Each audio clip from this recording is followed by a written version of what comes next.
Hi hello नमस्कार, कसे आहात? आय होप तुम्ही सगळे खूप छान असाल. आणि आजचा व्हिडिओ थोडासा माझ्या बाबतीमध्ये आहे.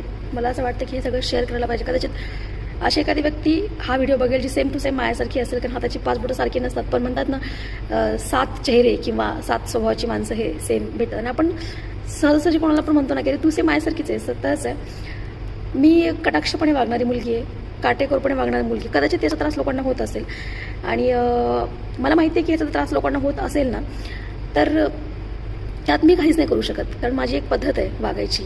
म्हणजे एखाद्या गोष्टीची कितपत वाट बघावी, किंवा एखादा दिलेला शब्द कितपत पाळला गेला पाहिजे, किंवा आपण एखाद्यावर किती डिपेंड असलं पाहिजे, किंवा आपण एखाद्या ठिकाणी राहतोय तर तिथे राहण्याचा जो काही आपला वेळ काळ आहे तो मर्यादित असावा असं मला वाटतं.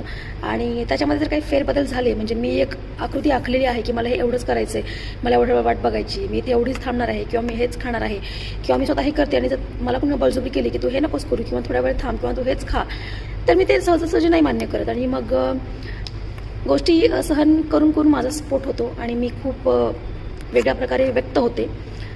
मला खोटं जमत नाही, मला खोटं बोलायला अजिबात जमत नाही. एखादी गोष्ट जर मी केली नसेल, जर ती माझ्यावरती लादली गेली की तू हे असं बोललीस, तू हे केलंस, तर मी ते सहन तर करतच नाही.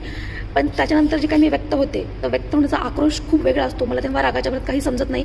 हां, दुसऱ्यांना हानी पोहोचत नाही, पण स्वतःला मी खूप त्रास करून घेते. आवाजाची उंची वाढलेली असते, त्याच्यामध्ये वेगळंच भीती असते की मला का तुम्ही लोक समजून घेत नाही आहेत. आणि सगळ्यात वाईट ह्याचं वाटतं की जेव्हा आपलीच लोक आपल्या जवळपास असतात तेव्हा ते आपल्याला त्या अवस्थेमध्ये सोडून निघून जातात जिथे मला त्यांची गरज असते, की त्यांनी मला शांत केलं पाहिजे, मला वेळ दिला पाहिजे, समजून घेतलं पाहिजे, माझ्यासाठी थांबलं पाहिजे.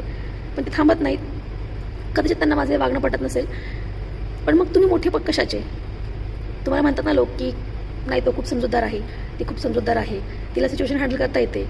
मग माझ्या वेळेसच का नाही आहेत? यायला हवी ना, कारण मी बऱ्याच वेळा लोकांना समजून घेते, असं नाही की समजून नाही घेत. आणि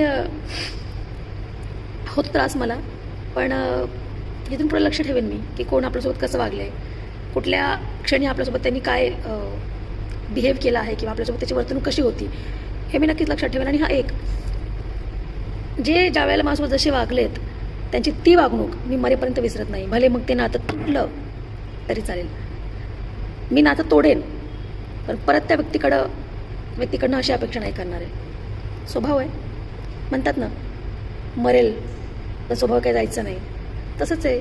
मोडेल पण मी वागणार नाही, जिथे चुकत नाही तिथं मी वागतच नाही. आणि होतो कधी कधी माझं पण बॅलन्स ढळतं ना, मग तुम्ही सांभाळून घेतं, कारण बऱ्याच वेळा मी पण तुम्हाला सांभाळून घेते. सो असो, मला वाटलं तुम्ही अशा असाल तर नक्कीच स्वतःवरती काम करायला सुरुवात करा. मी कधीच केले, पण कधीतरी होतं माझं असं झालं आत्ता.